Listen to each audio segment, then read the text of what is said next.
আমার রুমটা কোথায় আমাকে বলে দাও, আমার অনেক টায়ার্ড লাগছে। সারা রাত জার্নি করেছি, এখন একটু রেস্ট করবো। তোর রুম?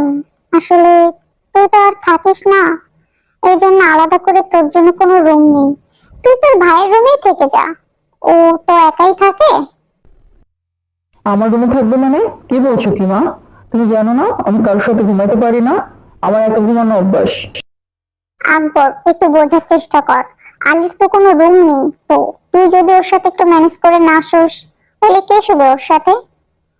আপাতত একটু শোক, পরে আমি দেখতেছি কি করা যায়। আমি রুম ম্যানেজ করবো। থাক, আমি বুঝতে পারছি। আমার জন্য যে রুম তৈরি করনি, আমার কোনো রুম লাগবে না, আমি ড্রয়িং রুমে যাচ্ছি।